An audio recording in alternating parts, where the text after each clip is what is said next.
Something tells me this is no mere adventure story.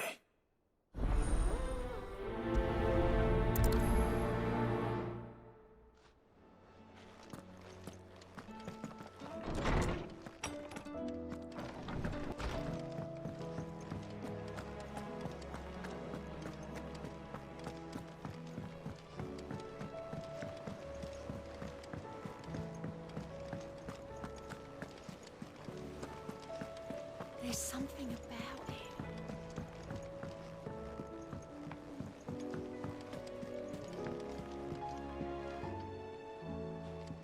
Vivian, I read your note, and I'd be happy to help you find the book you're looking for. Thank you, Clive. But tracking it down will not be easy. Are you sure? Please. You have always granted me your wisdom and insight whenever I asked. It's only right that I return the favor. Or at least attempt to. You are too kind.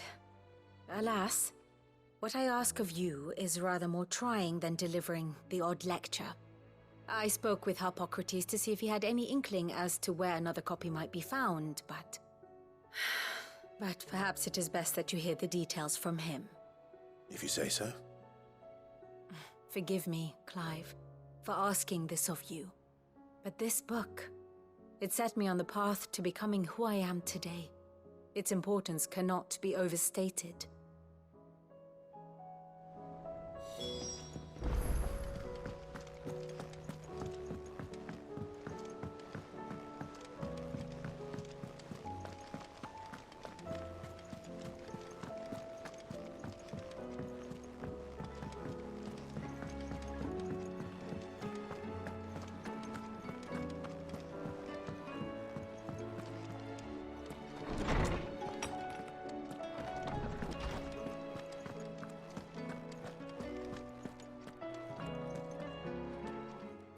Clive, my boy.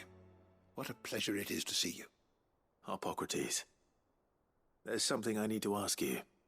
I've been charged with locating a book called From a Distance. Then you seek a rare gem indeed. One whose name I had not thought to hear from your lips. You've been talking to Vivian. Right as always. But she didn't seem keen to tell me very much. I take it she didn't like what you had to say. And yet I gather it did naught to dissuade her. Clive, if the young professor has tasked you with obtaining a copy, I fear she asks the impossible. The Executors would not allow it. The Executors? Coveters of Secrets. A clandestine organization committed to the collection and intenebration of forbidden texts and technologies. One such text being the tome Vivian seeks, chronicling as it does the true history of the enslavement of bearers, a tale which could overturn the established order were it ever to become widely known. Or, so rumor has it. I've never actually read the thing, or even set eyes on it for that matter. How is it that I haven't heard of this organization? Why, secrecy is the Executor's watchword. They lurk in the shadows, emerging only to seize that which must be seized, be it books, inventions, or people, before disappearing again, leaving nary a trace. Which would explain why Vivian's copy was snatched from her grasp not long after she found it. By the hand of the Executors, yes. But what drives them? Self-interest or ideology? A fine question. Sadly, all that is known of the Executors can be recounted in a single breath. You may just as soon ask me of their origins, numbers, or the identities of their leaders. Any answer I give would be pure speculation. Then my hunt was doomed from the first. What was Vivian expecting? That I'd pluck it from thin air? Not from thin air, no. From ash. Rumors of the Executors are rife among the scholars of Storm, but rather less so across the strait. I have a friend. Well, I had a friend in the village of Garnick, a collector of rare tomes, upon which subject we would oft correspond. Alas, I have heard naught from him since the skies fell dark.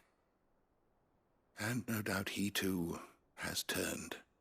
But though he did not mention it by name, it is possible that a surviving copy of From a Distance yet rests upon one of his many shelves, quietly awaiting discovery. If you were, by some chance, able to save even a single book from the poor man's library, I know his soul would rest easier. Very well. When I next find myself in Waloed, I'll be sure to pay Garnick a visit.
The entire village looks abandoned.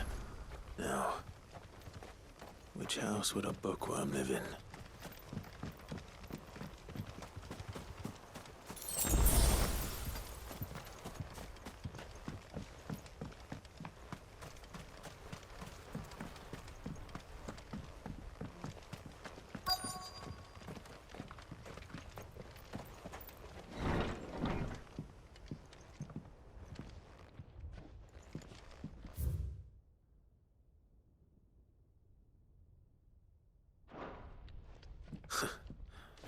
His interests were certainly varied.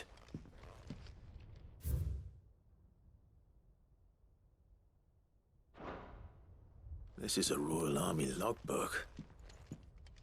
Did he take this from the local barracks?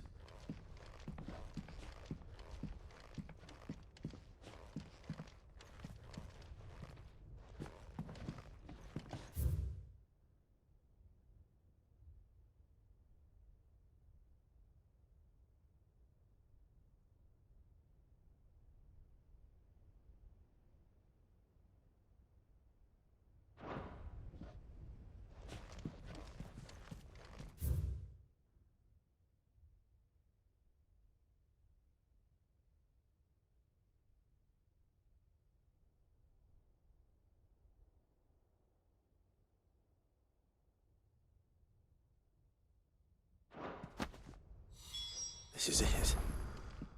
But if what it says is true, I need to get this back to the Hideaway.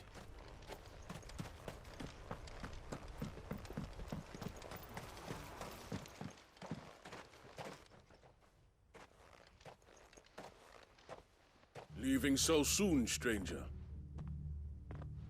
We've been watching you. From a distance, so to speak.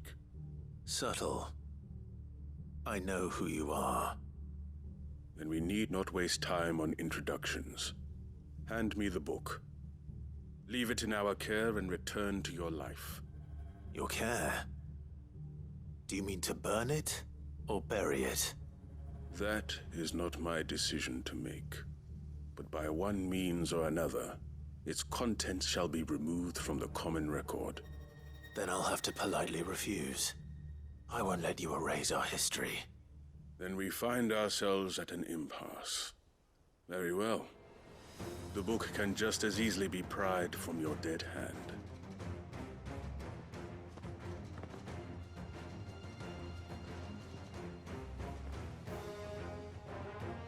Let's see, shall we?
Impressive.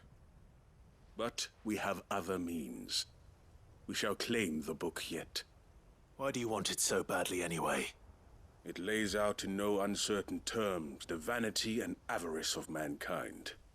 It tells the shameful history of the persecution and oppression of a gifted few by a giftless many. Would you say that this interpretation was correct? I don't know. You don't know. Your sword may be sharp, but your wits are dull. So let me answer for you. There is no correct interpretation of history. That a series of events took place may be proved beyond a doubt. But there can be no single, immutable explanation as to why they came to pass. It is a question of numbers and of belief. If enough people believe that a set of events occurred for a reason, that belief becomes the truth. So you're trying to control the truth? We are trying to protect people from themselves, from knowledge that would bring them naught but pain. That is all. You may keep the book, for now. The world is small. We shall meet again. Until then. Wait! Damn it. Let's get this back to Vivian. Perhaps she can explain what that was all about.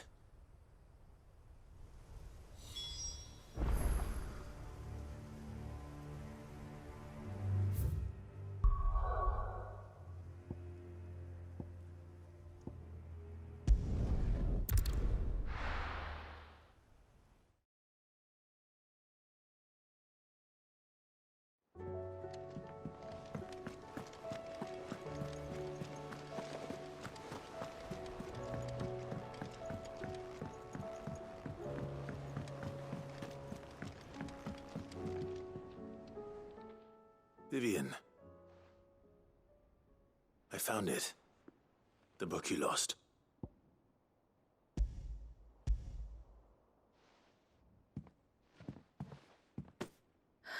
You found it. Thank you, Clive. Even though I asked this of you, I was not entirely sure it would be possible. I feared the Executors had seized every copy. I met with one of these Executors, and I convinced him to let me keep it. He told me something. That the truth is just a matter of collective belief. And that if enough people believe a lie, that lie becomes the truth. It does. But it also means that the truth is not immutable. That it can be changed. Provided that those who wish to change it can convince enough people that their perspective is the correct one. As the sad history of the bearers proves. You said that the book inspired you to become a scholar. It did. Or its author, rather. She was a heretic, you see. A firebrand and a dissenter. A gallows stood ready for her in every corner of the realm. And by shunning society, or perhaps being shunned by it, she stumbled upon a truth so potent that an entire realm trembled at the prospect of its utterance. I, too, have always felt somehow set apart from the world of men. A stranger to my own species. She taught me that my solitude was not a curse, but a gift. And that, though my journey to the truth might be a lonely one, what I found at my destination would be more than worth the cost. Do you still feel that way? That you're not one of us? Honestly, I'm not entirely sure anymore.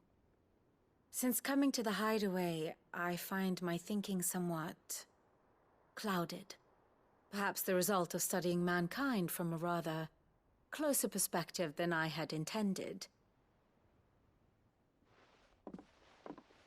But the more I study, the more I find value in this perspective. In looking not from the outside, but from within. So if you'll permit me, I'd like to continue my work here.